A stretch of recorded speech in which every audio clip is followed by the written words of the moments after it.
Қымбатты көрермен, биыл жұмысшы мамандар жылы.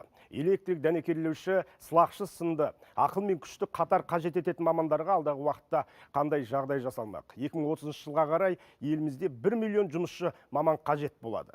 Ал оларды даярлайтын оқу орындарын қандай өзгерістер күтіп тұр? Жалпы жұмысшы мамандардың мәртебесін қалай көтереміз? Бүгінгі тақырып осындай. Ассалаумағалейкум.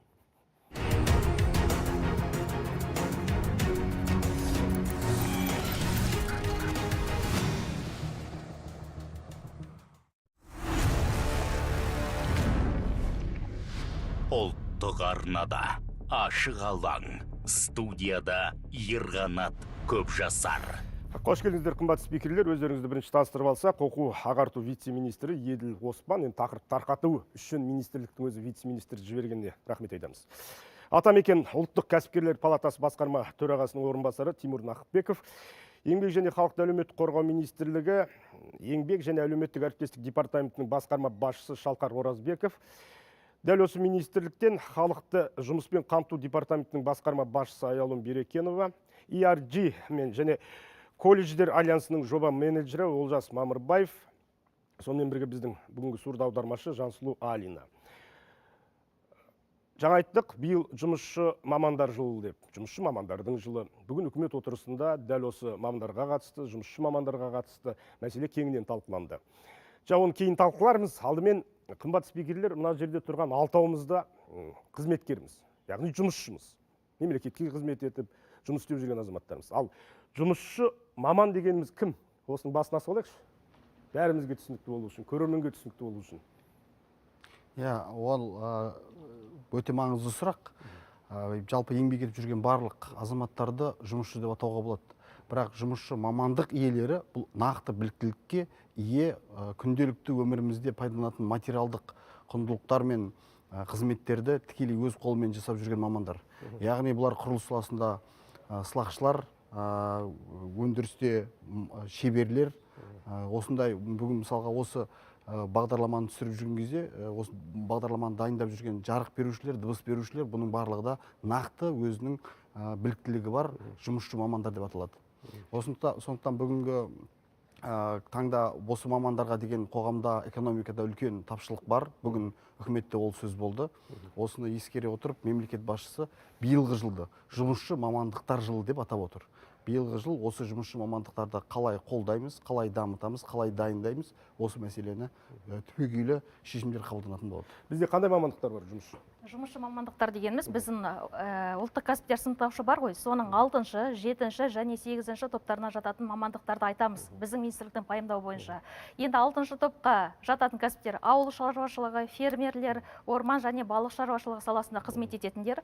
Одан кейін және вице-министр атап өткендей, құрылыс саласындағылар, әрлеушілер, сырлаушылар, сылақшылар деген сияқты. Одан басқа электрикке ұқсас басқа да мамандар.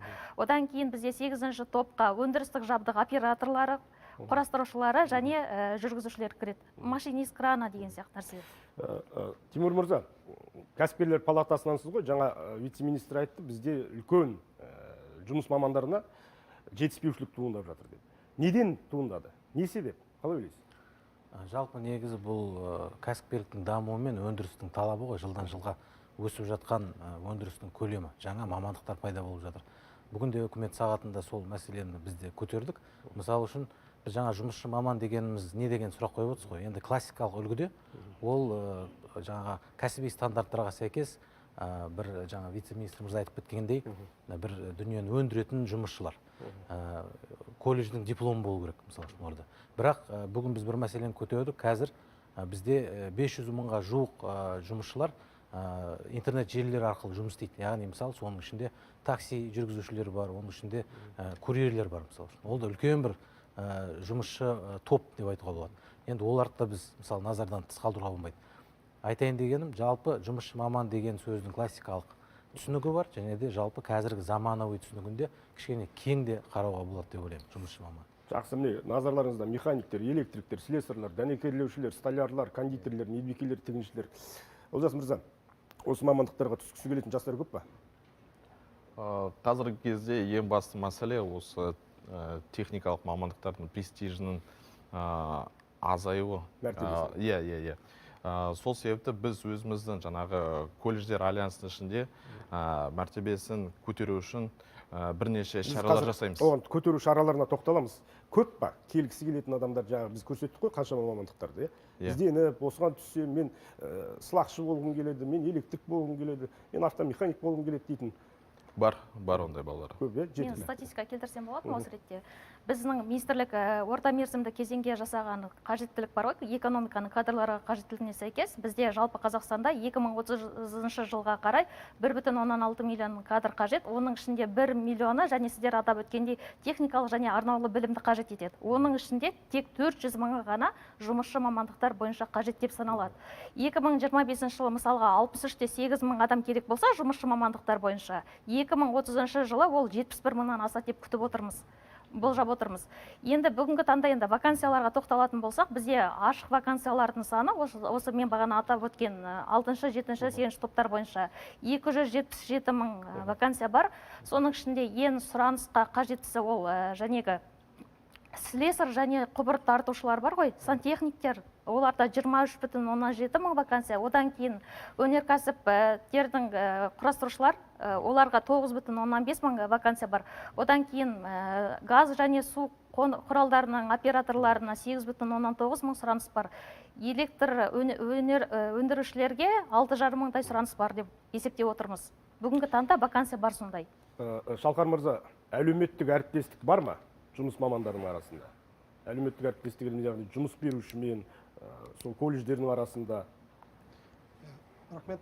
Бұл жерде енді әлеуметтік әріптестікке тоқталатын болсақ, әрине біздің министрлік тікелей осы жұмыс берушілер, жұмыскерлердің бірлестіктерімен тұрақты негізде жұмыс жүргізеді. Бағанағы жұмыс орындарын, мына жұмыста жаңадан келген азаматтарды жұмысқа қабылдау бойынша шараларды бірлесіп орындайды. Енді бас салалық келісімдер бар бізде, осы үш тарап: жұмыс берушілер, жұмыскерлер және мемлекеттік органдар арасында жасалған салалық келісімдер бар. Сәйкесінше сол арасында әлеуметтік әріптестік бізде тұрақты негізде жүргізіледі. Келісесіз ба? Енді әлеуметтік әріптестіктің бір түрі ол жаңа дуалдық жүйе деп айтуға болады. Өйткені жұмыс беруші, сонымен қатар колледждің арасындағы үш жақты атамекен палатасы бар, үш жақты келісіммен бағдарламаны барынша практикалық негізде жүзеге асыру. Ол да бір әлеуметтік серіктестіктің бір үлгісі. Бүгінгі таңда, қазіргі таңда ең бір жақсы үлгілердің бірі деп айтуға болады әлеуметтік серіктестіктің арасында. Сондықтан осындай бағытта айтуға болады. Сонымен республикалық жұмыс жоспары бекітілді, комиссия құрылды. Бүгін осы үкіметтің отырысында оқу ағарту министрі Ғани Бейсенбаев мырза 70 тармақтан тұратын 7 бағыт атады. Бұл қандай бағыттар, Еділ мырза? Бұл өте биылғы жылды ұйымдастырудың негізгі құжат деп айтуға болады. Бұдан бөлек мынау кәсіби техникалық білім саласын трансформациялауға арналған жол картасы, өңірлердің жол жоспарлары және әрбір салалық министрліктің осындай іс-шаралар жоспарлары бекітілді. Енді сіз айтып отырған 7 бағыттан және 70 қадамнан тұратын құжаттың ең бірінші бағыты ол атлас профессия, яғни мамандықтар атласын дайындау. Бұл нақты өңірлерде нақты кәсіпорындардың сұранысын, болашағын, келешек дамуын болжай отырып жасалатын құжат. Яғни біз әрбір өңірде қанша маман керек екендігін айқындаламыз. Екінші үлкен бағыт бұл кәсіби бағдар қызметі. Бұл мектептерде іске асырылады. Біз мектептердегі кәсіби бағдарлаушылардың функционалын күшейтіп, оларды балалардың, әрбір баланың болашақтағы жаңағы карьерасын жоспарлауына мүмкіндік жасаймыз. Ол үшін олар кәсіби бағдарлар бойынша диагностиканы өтеді, және 1000 мектепте профильдік мектеп сыныптар ашылады. Яғни белгілі бір бағытқа дайындайтын мектептер. Одан кейін ең үлкен жоспарланып отырған іс-шара ол мынау кәсіби техникалық білім саласын трансформациялау. Мемлекет басшысы өзінің жолдауында бұны қадап айтты. Жалпы енді осы маман даярлаудың тәсіліне қатысты бұл жұмысшы мамандықтар жылы ерекше болуға тиіс. Келесі бағыт мамандарды даярлау және қайта даярлауды түбегейлі жаңарту. Яғни жаңа біздің әріптестеріміз де айтты, нақты өндіріс, нақты кәсіпорындар өздеріне қажетті мамандарды, талаптарды қойып, біздің колледждерден маман дайындауға асығу керек. Ал енді бұл жерде жаңа дуалды немесе шефтік деген екі тәсіл бар. Екеуі де өте ұтымды тәсіл. Ол туралы тағы да талқылай жатармыз. Тағы бір бағыт ол сапалы жұмыс орындарын құру. Бүгін оқу ағарту министрлігімен қатар негізгі 4 саланың министрлері баяндама жасады. Өз баяндамаларында ол министрліктерден үлкен жобалар мен үлкен жұмыс орындарын ашылғалы отырғандығын біз естідік. Осы жұмыс орындарына балаларымыздың білім алып, тиісті біліктілікпен баруы өте маңызды. Тағы бір маңызды бағыт осы еңбек және халықты әлеуметтік қорғау министрлігі іске асырғалы отырған ол жұмысшы мамандықтардың құқықтарын қорғау мәселесі. Онда да бірқатар шаралар көзделген. Және тағы бір маңызды мәселе ол жалпы жұмысшы мамандықтарының беделін арттыру. Яғни жұмысшы мамандардың беделін арттыру, қоғамда танымал өте өзекті мәселе ғой. Өте өзекті мәселе осы. Рахмет. Қымбат спикерлер, тек қана оқу ағарту министрлігі немесе еңбек және халықты әлеуметтік қорғау министрлігі емес, негізінен 13 министрлікке бірдей әртүрлі мақсатта жүктеме тапсырылды. Олар міндеттерін орындауы тиіс алдағы уақытта. Президенттің өзі жаңа сіз айтқандай трансформацияны талап етіп отыр, нақты реформа қажет екені белгілі. Сонымен қандай жұмыс күтіп тұр бізде? Әрқайсыңыз өз салдарыңызға қатысты. Айтып беріңіздерші. Мысалға Олжас мырза. Рахмет. Ал енді біріншіден альянс туралы айтып берейін. 2022 жылы біз Павлодар облысында, Ақсу қаласында өзіміздің жаңағы кәсіпорындарымыздың профильдік колледждарын жинап алдық. Ол 3 облыстан, Павлодар облысы, Қостанай облысы, Ақтөбе облысы, сонда 14 колледж болып жиналдық біз. Солармен бірігіп біз альянс құрастыру бойынша меморандумға қол қойдық. Одан кейін сол альянс ішінде бірнеше іс-шаралар өткіздік. Оның бірі мысал ретінде ең үздік мұғалім, альянстың үздік мұғалімі. Онда мұғалімдер өз портфолиоларын жинайды. Одан кейін сабағын қалай түсіндіреді балаларға, жаңағы видео лекцияларын жазады, көрсетеді. Содан біз жаңағы ең үздік мұғалімдерді табамыз, оларды шетелге тәжірибе алуға жібереміз. Тегін? Иә, біз өзіміз оны төлеп, барлығын мұғалімдерді жібердік. Германияға жібердік, жаңағы дуалдық білім беру жүйесі бойынша жаңағы қарастыру. Одан кейін Францияға жібердік, эквет кредитно-модульный системасын қарау үшін. Мысалы, 2024 жылы біз қайтадан осы жаңағы конкурсты өткіздік, одан кейін біз мұғалімдерді Қытайға жібердік. Және де мысалы ретінде тағы да біз не істейміз? Осы мұғалімдерді біздің кәсіпорындарға стажировкаға жібереміз. Жаңағы не үшін керек бұл стажировка? Бұл дегеніміз мұғалімдер өндірісте осы болашақ түлектерде қандай практикалық дағдылар болу керек? Нақты өндіріске керек дағдылар. Соны қарайды. Одан кейін біздің кәсіпорындар колледжбен бірігіп білім бағдарламаларын бірігіп әзірлейді. Бірігіп қарастырып әзірлейді. Оны бекітеді. Және бағдарламалар өзгертіліп тұрады? Иә, соны өзгертеміз. Себебі жаңағы практикалық дағдылар дәл осы біздің өндіріске қажет болу керек та. Одан кейін осы балаларға біз қандай іс-шаралар өткіземіз? Біз кәсіптік шебер конкурстарын өткіземіз. Орысша айтқанда конкурс профмастерства. Ол жаңағы халықаралық стандарт. Қазақша айтып беріңіз. Иә. Ол халықаралық World Skills стандарт бойынша өткіздік біз. ERG Skills кәсіптік шебер конкурсы. 2023 жылы біз бірінші рет өткіздік. 3 құзырет бойынша ол дәнекерлеу, одан кейін электромонтаждау және слесарлік іс бойынша. Тек қана 30 студент бізге қатысты. Одан кейін біз оларды шетелге 2 апталық стажировкаға жібердік. Балаларға өте қатты ұнады. 2024 жылы біз қайтадан жалғастырдық осы ERG Skills'ты өткізуге. Және де егер 2023 жылы тек қана 30 бала қатысса, осы 2024 жылы 114 бала қатысты. Және де біз оған тағыдай 2 құзырет қостық. Ол дегеніміз тақарлық іс және де промавтоматика. Сол балаларды біз қайтадан шетелге, Қытайға стажировкаға жібердік. Одан кейін бір күні біз Қытаймен бірігіп, біздің балалары нені өткіздік? Шебер, жаңағы кәсіптік шебер конкурсын өткіздік. Сол балалармен бірігіп, біздің балалар бәсекеге... Енді қандай жұмыстар атқарылады алда? Енді біз осы іс-шараларды қайтадан жалғастырамыз. Және де осы конкурстар арқылы балалардың өз мамандығына қызығушылығын көре аламыз.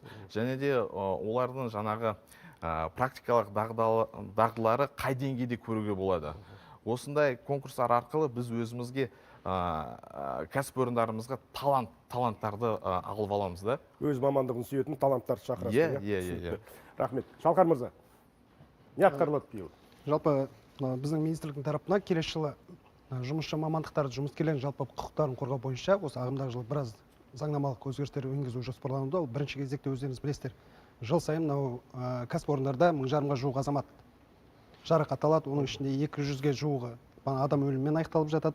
Енді осы тұрғыдан алған кезде бағанағы маман жалпы жұмысшылардың кәсіпорындағы қауіпсіздігін қамтамасыз ету мақсатында еңбекті қорғау саласын жалпы моделін өзгерту жоспарлануда.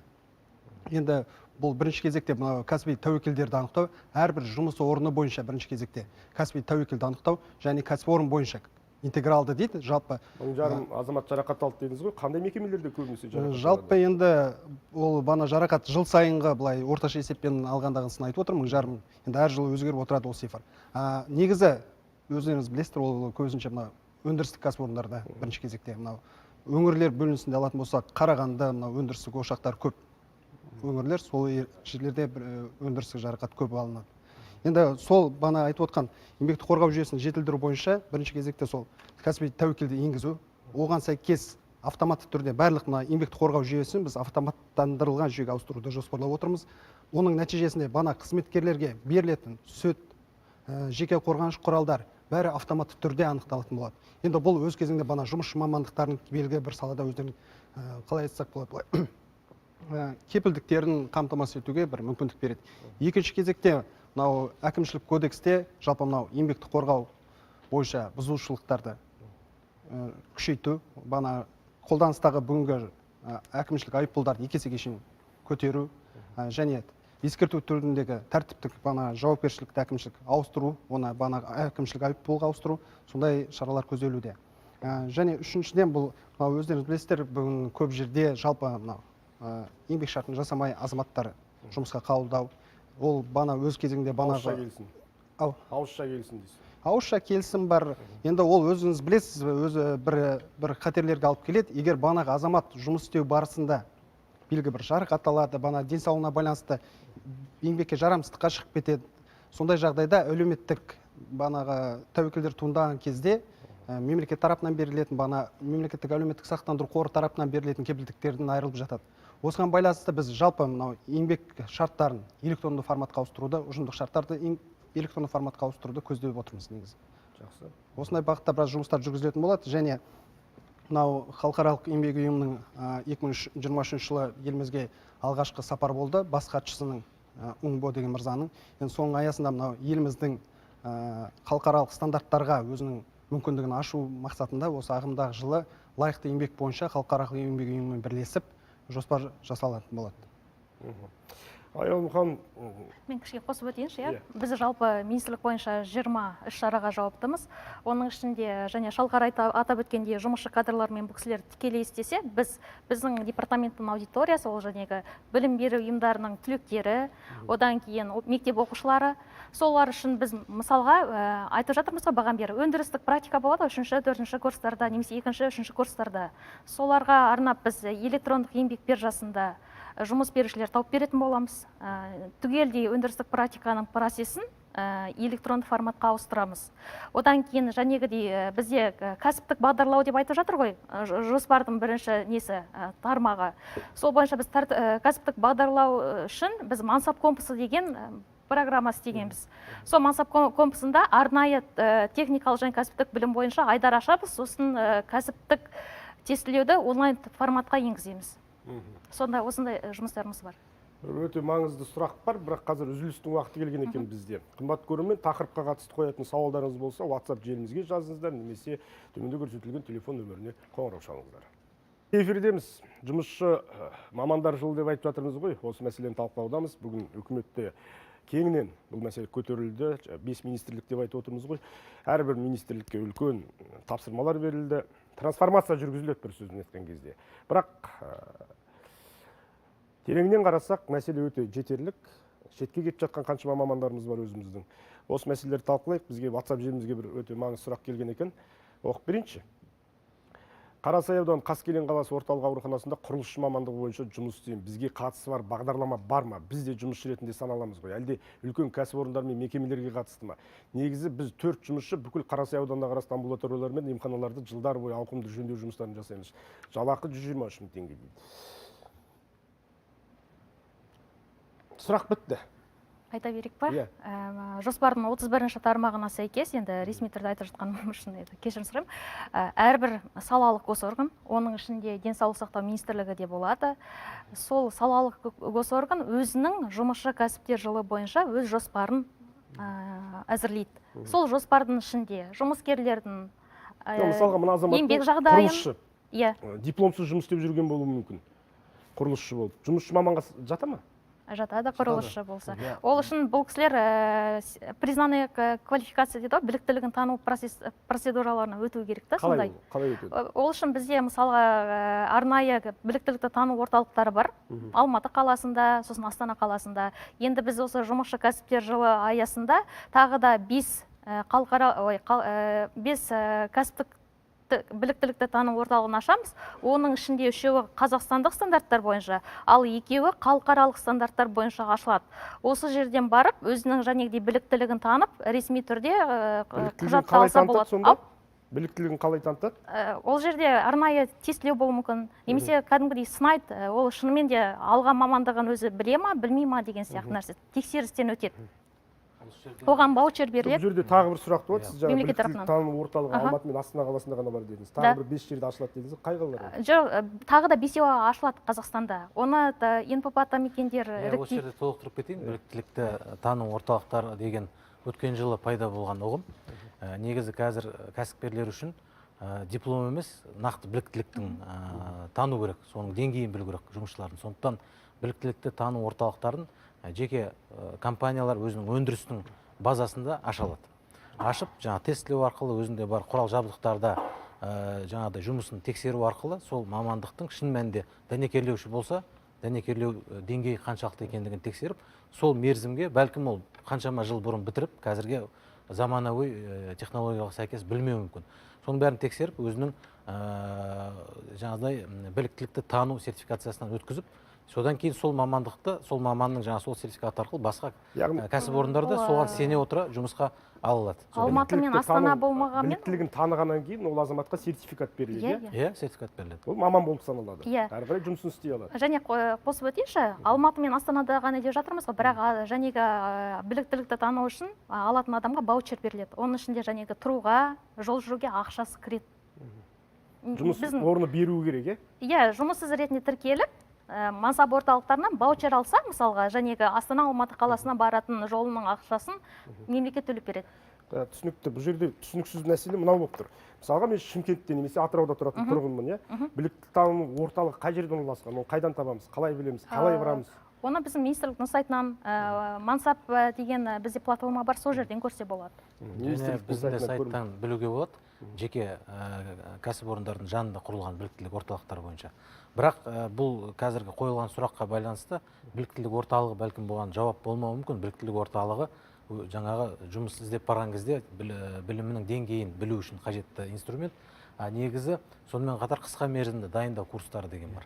Мысалы 10 айға дейін, 6 айға дейін, негізінен таралған 3 айға дейін, мысалы үшін қайта дайындықтан өтіп, мемлекеттің есебінен арнайы кәсіпорындардың тұсында сондай орталықтар құрылған. Қазіргі таңға 600-ден аса сондай орталық бар біздің еліміз бойынша. Олар 3 айлық, 4 айлық, 5 айлық жаңағы қысқа мерзімді курстар өткізеді, сол арқылы квалификациясын көтеру, яғни кәсібилігін көтеру, болмаса басқа өзінің мамандығының аясында жаңа бір квалификация беруге мүмкіндік береді. Соның 70%-ға жуығы ол жеке кәсіпорындарының тұсында құрылған жаңағы орталықтар, даярлы орталықтар. Сол орталықтарға да баруға болады. Тағы да қоссам бола ма? Мен жаңағы кәсіпорындардың жағынан келіп жатырмын ғой мына жаққа. Біз мысалы осы колледждардың түлектерімізді жұмысқа аламыз. Одан кейін егер олар жаңағы айтады ғой, повышение квалификации, жаңағы біліктілерін көтергілері келсе, Арттырған. бізде ERG компаниясында корпоративтік университет бар. Сонда жаңағы өз квалификациясын таңдайды, сол квалификацияға байланысты әртүрлі курстарды өтуге болады. Одан кейін біздің университет соған байланысты сертификат береді. Және де бізге ең бастысы осы балалар практикалық дағдылары жақсы болу керек. Өз мансабын ERG компаниясына жалғастыру және де мансабын ERG компаниясына құрастыру ең маңыздысы. Сол себебі біз оларға жоғарғы білім беру орындарында сол білім беруді дайынбыз, жаңағы оқуын төлеуге дайынбыз. Егер осы балалардың, түлектердің несі, қалай дейді, ERG компаниясында жұмыс істегілері келсе. Өте жақсы екен. Қымбат спикерлер, мынадай бір қызық сұрақ туындайды. Біз бағанадан бері жұмысшы маман жетпей жатыр. Енді 2030-ға қалай 1 миллион маман керек деп отырмыз, иә? Оның ішінде жұмысшысы 400 мың. Жасанды интеллект деген пайда болды ғой. Жасанды интеллект келеді, осы бүкіл миллиондаған, миллиард, тіпті миллиардқа жуық адам жұмыссыз қалдыруы мүмкін деген мысалдар келтіріліп жатыр, дәйектер. Енді осында қарапайым сұрақ туады. Осы жасанды интеллект жұмысшы мамандарға қауіп төндірмей ме? Оларды алмастырмай ма деген сұрақ. Мәселен, Тимур мырза, қалай ойлайсыз? Енді ол әлемдік үрдіс қой, барлық жерде болып жатқан. Ауыл шаруашылығында да жасанды интеллекттің, автоматизацияның, цифровизацияның негізінде адамдар саны қысқарып жатыр. Бірақ біз жаңа кәсіби атлас жаңағыдай. Соның аясында айтатынымыз жол картасы. Кәсіптік атлас, жаңа мамандықтар атласы. Жаңа мамандықтар кәсіптік атласы. Соның аясында, мысалы, бүгін үкімет сағатында соны көтердік. Бірінші мәселе, қазір бізде автомобиль нарығын қарасаңыз, 5,5 миллионға жуық автомобиль бар екен бізде, статистика бойынша. Соның жаңа статистикалық мәлімет бойынша 12 мыңы жаңағы электромобильдер, әртүрлі гибридті келіп жатқан автокөлік құралдары. Ол жылдан жылға өсіп жатыр, үрдіс. Бірақ бізде соны жөндейтін, техникалық соған қызмет көрсететін мамандар бар ма, жоқ па? Яғни оларды даярлау керекпіз. Ол да жаңағы цифровизацияға байланысты, заманның жаңа дамуына байланысты, жаңағыдай жасанды интеллекттің технологияларын қолдана отыра, сол нарыққа мамандар дайындау мәселесі. Бейімдеу және дайындау жаңадан. Өйткені бізде автослесарьлер енді көбісі баяғы біліммен және өзінің тәжірибеден алған біліктілігінің негізінде жұмыс жасайды. Дәл осыған қатысты сұрақ келген екен. Айта беріңіз, WhatsApp-қа шығарыңыздаршы қазір. Сондықтан қазір біз тағы бір бағыттың, негізгі бағыттың бірі деп ойлаймыз.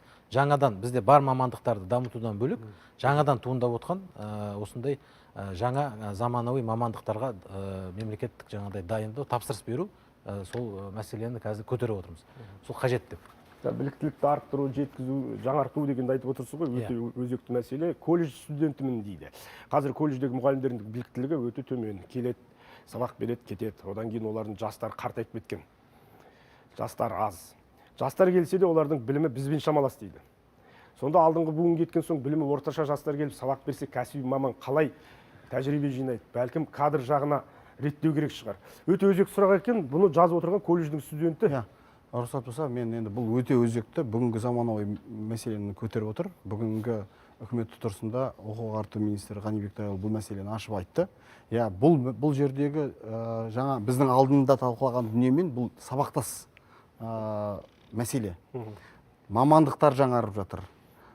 Жұмысшы мамандықтарға деген талап та күшейіп жатыр. Осы орайда біздің колледждеріміз білім беру жүйесі артта қалып қоймау керек. Бүгінгі таңда өзіңіз білесіз, жас маман деген үлкен жоба болды да, сол жобаның аясында біздің колледждерде тұрған құрал жабдықтар, оқу құрал жабдықтар, бұл жұмысшы маман болғандықтан бұнда ең маңызды мәселе құрал жабдық. Сол құрал жабдықтардың барлығы ескірген еді. 180 колледжде мемлекеттік бюджет есебінен жаңартылды. Қазір біз осы жылды дайындау аясында біз түгендеу жүргіздік. Кәсіптік техникалық базалар. Яғни біздің студенттеріміз үйреніп, жұмысты үйренетін құрал жабдықтар. Сол құрал жабдықтарды 270 колледжде жаңарту қажеттілігі туындап отыр. Қазір осы жұмысшы мамандықтар жылы аясында біз оны жаңартамыз. Енді тағы бір мәселе көтеріліп отыр. Бұл жерде педагогтардың жаңағы білімін, біліктілігін арттыру. олар да дәл сол сияқты құрал жабдықтарды жаңартуға қажет сияқты педагогтарымыздың да біліктілігін жаңғырту қажет етіліп отыр. Біз Қалай жаңартамыз енді?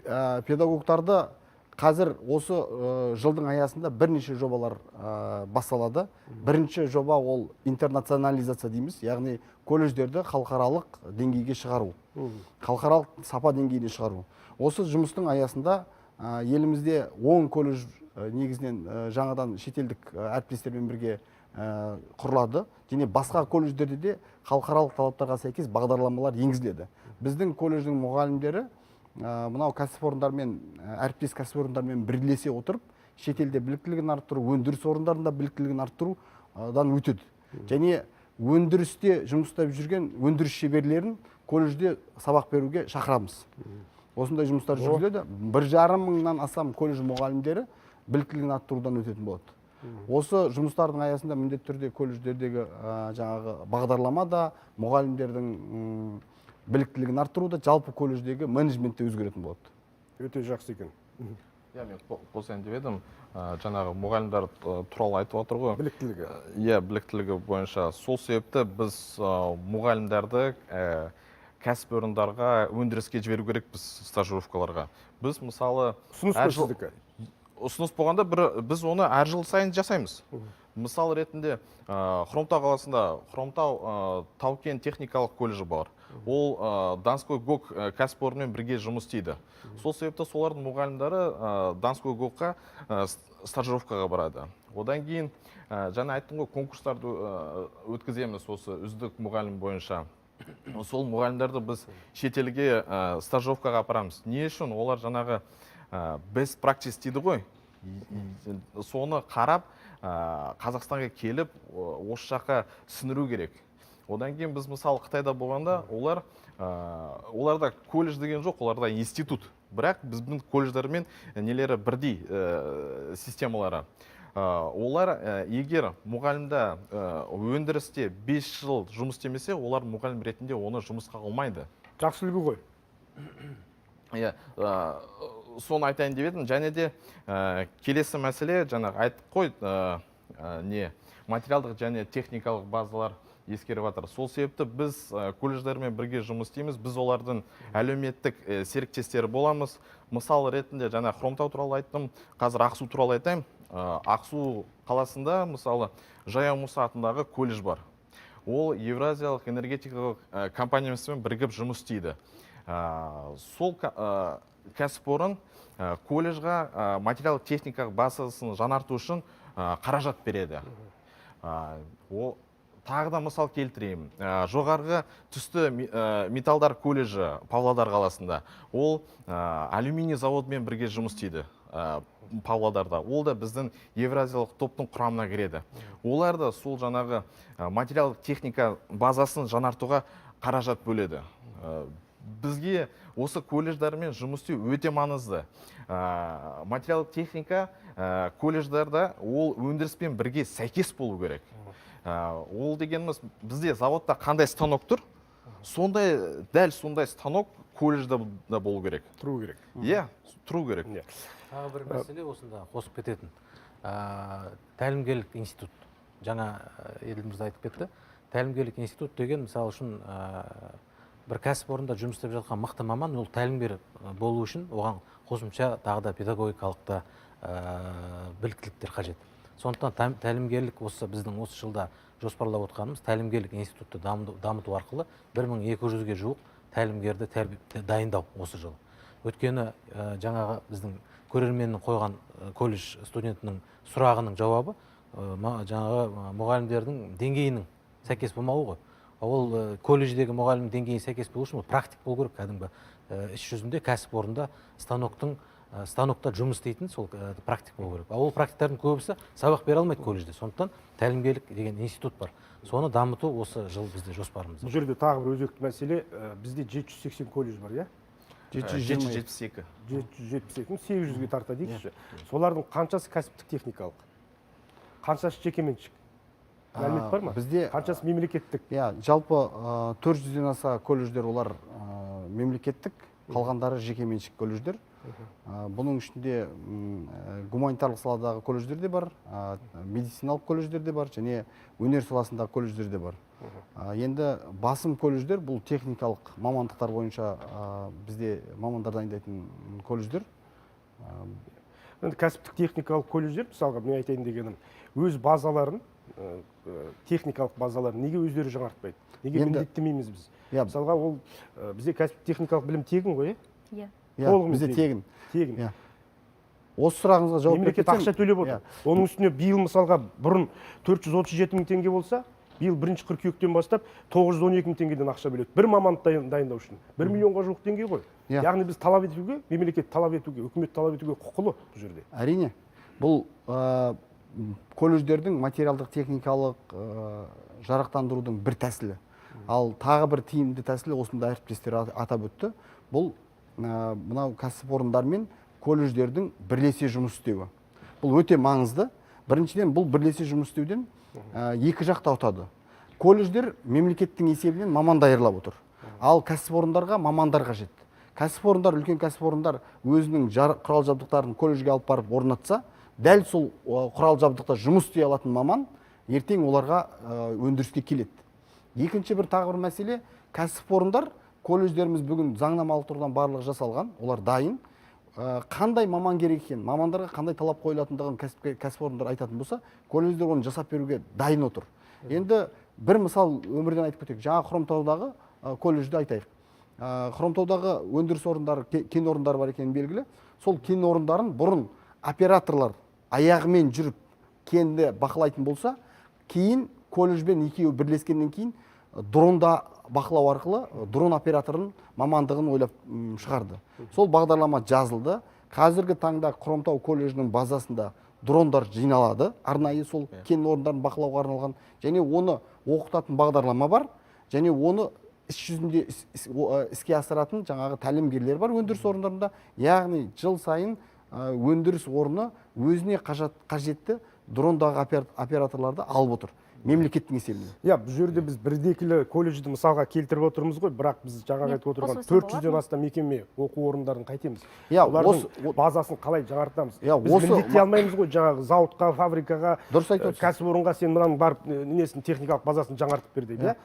Дұрыс айтасыз. Осы мәселені түбегейлі өзгерту үшін енді қазіргі таңда 410 колледжге 518 кәсіпорын қамқоршы шефтік жұмыс жасап жататын болса, дуалды бірлескен жұмыс жасап жататын болса, осы 518 деген санды 4000-ға дейін бір жылдың ішінде өсіруді көздеп отырмыз. Яғни біз шефтік әріптестік дегеніміз бұл колледждерге қамқорлық бірінші, солай түсінуіміз керек. Және бірлескен жұмыс, яғни кәсіпорын колледжге келіп білім бағдарламасын бірлесе әзірлейді, маманды бірлесе дайындайды, және сол маманды даярлау үшін қажетті құрал жабдықтарды, оқу құралдарын, басқа да кадрлық мәселелерді бірлесе шешеді деген. Былайша айтқан кезде меморандум ғой. Бұрында сенімгерлік басқаруға беру бойынша практика болды ғой колледждерді. Соны ары қарай дамытуға болмай ма? Мысалы, колледждер частный бизнес өкілдерінің басқаруына берілген болатын.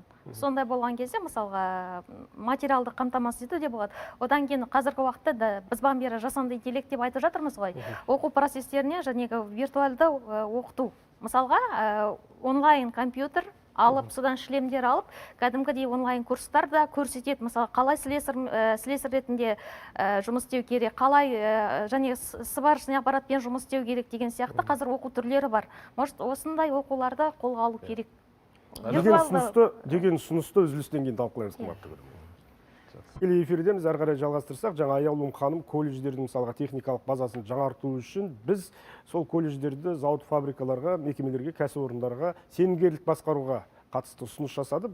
Бұған пікірлеріңіз қандай? Пікір мен қосып кетейін.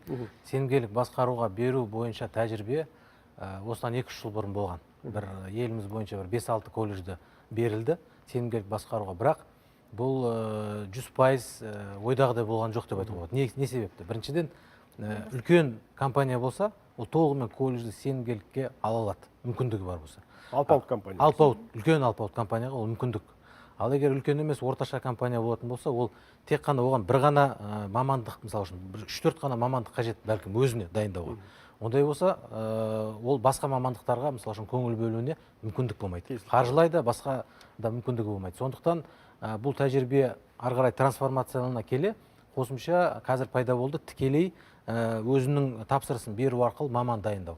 Яғни мысалы үшін мен бір кәсіпорын болсам, мен колледжге тікелей өзім тапсырыс беріп, маман дайындатып, және өзімнің базамда дуалдық оқу арқылы оның оқу бағдарламасын 60%-ын практика жасап, 40%-ын теория жасап, және өзімде тәлімгер дайындап, соған 100% өзіме маман дайындауға кірісе аламын. Ал жаңағы толығымен шефствоға алып жүргізу, ол негізінен үлкен компаниялардың мүмкіндігі. Сондықтан бұл жерде екі әдісті де тәсілді де былай қосып алып жүрген дұрыс. Тәуекелдер бар болып тұр ғой. Тәуекелдер бар. Жаңа айттық қой, бір мамандықты даярлау үшін мемлекет ендігіде бір мамандық даярлау үшін 912 мың теңгеден бөлмек. Кәсіптік техникалық саланы айтып отырмыз бұл жерде. Бірақ қаражат, министр айтты, негізгі және ынталандыру көзі арқылы бөлінеді. Осын біз осы жерді түсіне алмадық. Ынталандыру көзі көрсеткішке байланысты бөлінеді екен. Негізіміз не, ынталандыруымыз қандай? Түсіндіріп берсеңіз. Қазіргі күні мына мәселені айтуымыз керек. Қазіргі күнгі жан басына қаржыландыру бір маманды дайындау үшін 437 мың теңге барлық мамандық бойынша орташа есеппен бірдей беріледі. Енді бұл жерде мамандықтардың ерекшелігіне байланысты олар әртүрлі. Бірақ орташа құны 437 мың теңге. Ал енді осы орташа құнды қазіргі таңда 912 мың теңгеге дейін көтеру жоспарланып отыр. 1 қыркүйектен бастап бұл ретте біз мынаны анық айтуымыз керек. Барлық колледждерге бірден бұл қаражат берілмейді. Ол колледждердің ынталану, яғни алға даму жоспарына, даму траекториясына сәйкес беріледі. Жұмыс істегеніне байланысты ғой. Бұл үшін колледждерді бірнеше топқа негізгі көрсеткіштер бойынша бірнеше топтарға бөлінетін болады. Ең бірінші ол көшбасшы колледждер, ол 100% осы 912 мыңды алатын орта есеппен колледждер. Одан кейінгі топқа трек колледждер деп аталады. Оларға да белгілі бір талаптар қойылады. Ол сол талаптардан өткеннен кейін ғана ол тиісті несін жаңағы жалақ несін алады, мүмкіндігін алады. Одан бөлек әлеуметтік колледждер деген топ болады, мақсатты. Бұл колледждерге біз көмектесеміз. Бұл колледждерді ысырып тастамаймыз. Бұл колледждерге жаңағы қандай көмек керек? Жабдықтау жағынан көмек керек па? Мүмкін мұғалімдерінің несін біліктілігін арттыру керек шығар, чтобы олар жаңағы орта трек немесе көшбасшы деңгейге көтерілу үшін. Осындай жұмыстар жүргізіледі. Енді бұл жерде бір мәселе тағы да қадап айтылуы керек. Ол ең үздік көшбасшы колледждер, ол халықаралық деңгейде бағдарламаларды өзіне енгізіп, жаңа әріптестеріміз айтқандай халықаралық аккредитациядан өткен, яғни олардың мамандарын кез келген ірі кәсіпорындар мойындайтын колледждер сондай деңгейге өтетін болса, мемлекеттен бөлінетін үлкен қаражатты толығымен 100% алатын болады. Рахмет жауабыңызға. WhatsApp-қа келген сұрақ шығарыңыздаршы. Тағы бір өзекті сауал келген екен. Жақсы тақырып көрсетіп жатсыз. Жұмысшы маман деген негізі көп адамдар жастарды істейді, осы жұмысты таңдайды да, бірақ жұмыс істеген еңбегін жеп қояды жұмыс берушілер. Бұл бағыттағы мәселені шешсеңіздер, Шалқар мырза, сізге қатысты сұрақ. Есім Бауыржан болады, Алматы қаласынан, осы мамандықта біраз жұмыс істедім, электромонтаж. Пожарный сигнализация, лифт құру, видео бақылау, көптеген компаниялар бар, бірақ дұрыс төленбейді. Жалақысы әсіресе объект қабылдамаған кезде жарты бағасын жеп қояды. Бір тариф енгізу керек, әр істелген жұмысқа сонымен жалақысын жаман болмайды, өзгерістер болады мысалы. Түсініктен сұрақ. Жалпы бұл жерде бұл азаматтың көтеріп отырған мәселесі енді белгі бір жұмыстарды орындайды, бірақ менің білуімше еңбек шарты былайша жоқ деп айтуға болады. Өйткені белгі бір жұмысты орындағаннан кейін бұл бана азаматтық құқықтық шарт жасалады. Әрине оның шешімі жұмыс беруші қабылдайды, не қабылдамайды. Сәйкесінше соның қорытындысы бойынша дау туындайды, сотпен ғана шешілетін мәселе. Егер еңбек шарты бойынша нақты жұмыс келісілген, жалақысы көрсетілген еңбек шартында болса, жұмыс беруші толық төлемеген жағдайда бұл азаматқа тікелей жергілікті еңбек инспекциясына жүгіну керек. Әрине, тек талап арыз бойынша мемлекеттік еңбек инспекциясы тексеріс жүргізіп, азаматтың егер құқығы бұзылғанын анықтаса, өндіріп береді. Еңбек инспекциясына шағымдану керек қой. Жазбаша міндетті түрде жазбаша міндетті түрде көрерменге түсінікті болған шығар жауабымыз. Қымбатты спикерлер, тағы да бір өзекті проблема. Бұл жұмыс берушілердің жұмыс өтіліне қарауы. Тәжірибең болмаса жұмысқа алмайды. Астана қаласы әкімдігінің жұмыспен қамту орталығының жұмыс берушілермен байланыс бөлімінің басшысы Мейрамгүл Имашева бұл мәселеге қатысты былай деген екен. Экранға берсеңіздер, бар ма? Қысқаша оқып берейін, бізге кәсіптік білім бар болғанымен еңбек тәжірибесі жоқ мамандар да жиі келеді. Олар тәжірибе жинасын деп, жастар практикасы арқылы жұмысқа орналастыруға тырысамыз. Әсіресе бірнеше жыл шоғырланған өнеркәсіп парктеріне жіберуге күш саламыз. Сонда байқағанымыз, ондағы кәсіп иелері жас мамандарды жұмысқа тартуға құлықсыз небір сылтау айтып шығарып салады. Дәнекерлеушілер де сол төңіректен жұмыс таба алмай жатады. Жастардан тәжірибе, біліктілік талап етеді. Ал жас мамандар қайдан қалай тәжірибе жинайтынын бізден сұрайды. Бұл жұмысшы мамандығын оқыған түлектерді тұйыққа тірейді. Содан жастар бос жұмыс орнын күтуден жалығып, амалсыз курьер болады, көлігі барлар такси жүргізеді. Сонымен бірге Имашева ханым былай деген екен, біздің жұмысшылардың санаты төмен, сол үшін шетелден алдыларады, оларға миллиондап айлық төлейді. Жұмыс берушілер жастар практикасы бағдарламасы аясында мемлекет жалақының бір бөлігін төлеп беріп отырған үшін ғана жұмыс қалады дейді. Келісесіздер ма? Мен толық келіспеймін бұл сұрақпен. Астана қаласы әкімдігінің жұмыспен қамту орталығының білдей маман айтып отыр ғой. Енді бұл жерде бір мәселені айтуымыз керек. Енді осы жұмысшы мамандықтары жылын осындай түйткілді дүниелерді шешу үшін жасап отырмыз. Енді ең бірінші бұл жерде біліктілік. Қазір сайып келген кезде жұмысшы мамандықтар жылының негізгі идеясы бұл мамандарға біліктілік беруге бағытталып отыр. Бүгін үкімет басшысы айтып өтті, қазіргі таңда қазақстандық кәсіпорындар жалпы жеке тұлғаларда өзінің біліктілігін арттыруға аз қаражат жұмсайды. Ол 6% деңгейінде ғана. Ал енді дамыған экономикасы бар мемлекеттерде ол 48% деңгейде. Яғни біліктілікті арттыру кәсіпорындар үшін де, жеке азаматтар үшін де өзекті болып отыр. Сондықтан қазір біз жақсы біліктілік беретін болсақ, жұмысшы мамандықтарға сондай орталықтарды ашатын болсақ, ол міндетті түрде ол қоғамнан өзінің орнын тауып алады ол маман. Мәртебесі жоғары колледжді аяқтап келсе, аяғынан жұлып алады. Жақсы маманды әрқашан сұрап іздеп алады. Маман тапшылығы деп отырған, біз бағана айтып отырған адам жетіспеушілігі емес, білікті кадрдың жетіспеушілігі. Тағы бір дүние, бұл сұрақтың жауабы ретінде айтуға болады. Қазіргі таңда мамандықты мойындау орталықтары, центр признания дейді, біліктілікті мойындау орталықтары, осындай орталықтар көптеп ашылу керек деп санаймыз. Бүгін Аяулым ханым айтты, ол туралы жоспарды осы орталықтар арқылы сертификатын алып нарыққа кіре береді. Рахмет, бізде берілген уақыт аяқталған екен, өздеріңіз байқағандай, әлі біз біраз сұрақты қамти алмай қалдық, дегенмен негізгі сауалдарға жауап бердік. Бұл тақырыпқа біз міндетті түрде қайтадан ораламыз. Жұмысшы адам, жұмысшы маман, зерек адам, жұмысшы маман, елге, қоғамға керек адам. Сау болыңыздар.